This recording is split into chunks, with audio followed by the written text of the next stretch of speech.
They say that every stolen iPhone around the world ends up here in Shenzhen, China. Of course, there is a massive reason for it, but first you should probably learn about this city. From a fishing village in 1979, it is now a town of 20 million people. But how did it happen? In 1980, China made Shenzhen into a special economic zone, but many call it a free trade zone. In these parts of China is where foreign companies set up their bases. And probably the main reason is that the taxes are very incredibly low, and that's where I've been told to set up a company in case I'm gonna move to China full time. Plus foreign and domestic trade and investments are conducted without the authorization of the central Chinese government in Beijing, which is a massive advantage. Cities like Shenzhen or Shanghai have nothing to do with the stereotype of communist China. And yes, kids are told to grow up in a healthy way. By the way, recently also my dear Chongqing became a free trade zone, but some of my Chongqing videos are blocked on American iPhones, so please watch them from desktop. Watching the videos until the end is the best way to support the channel, or supporting the channel directly on Patreon is absolutely incredible and you would help me a lot.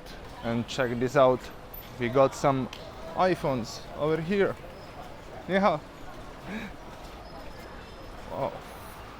iPhone 13, 256 gigabytes.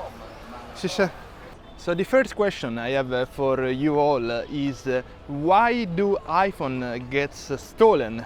Well, have you noticed how safe is China? Have you noticed how safe is Asia and many other parts of the globe? Well, the rest of the planet doesn't have decriminalization, which is a massive difference compared to the USA. At the moment in California or New York, you can steal goods of under $1,000 and not even get to jail. Imagine you don't get arrested for stealing $1,000 of goods. This is absolutely crazy in the rest of the planet, where I do understand the GDP is much lower than in the USA, but not arresting criminals is the first step to get things stolen. By the way, this is not only a USA problem, it's also a UK problem, it's also a Western Europe problem, but it is not a Eastern Europe problem, because in the East, people actually get punished. Imagine all the criminals from the East, they do not fear making crimes in Italy, but they will fear making crimes in their own country. What watch do you have? Oh, Omega, Rolex. watch pocket. Oh. No, thank you. Bye-bye. Do we want a Rolex? Shenzhen is often referred as the Silicon Valley of China, but the main difference between Shenzhen and California is that here they do not only design the software, and I mean DJI, Huawei, Tencent and so on, but they also do produce it. What the heck is this thing? Very interesting. Oh my gosh, sorry for the distraction. Wow, that's pretty cool.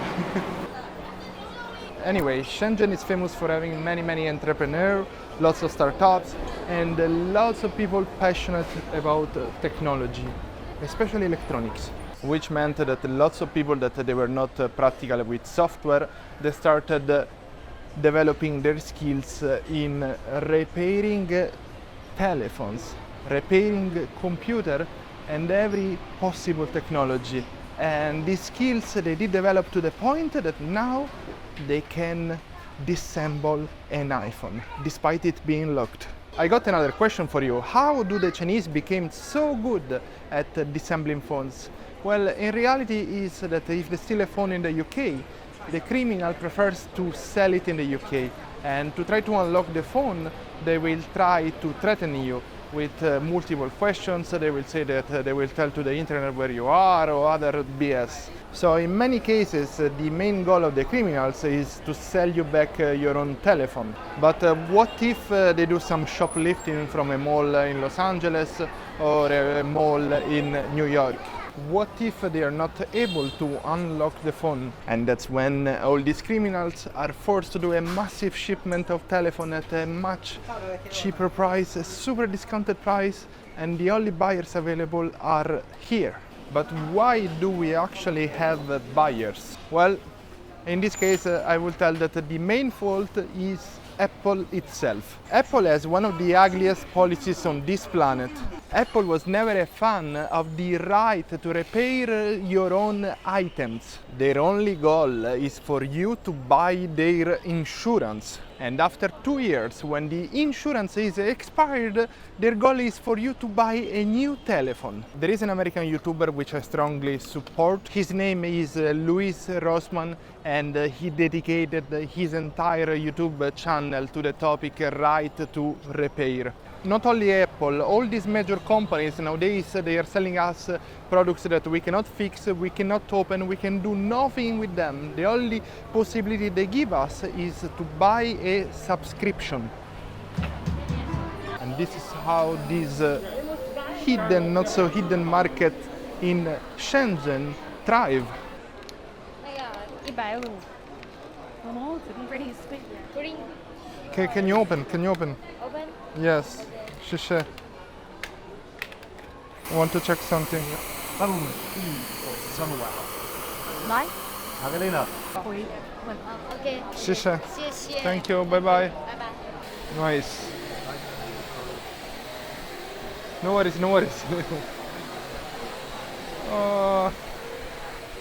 And this is how these hidden, not so hidden markets here in Shenzhen do thrive.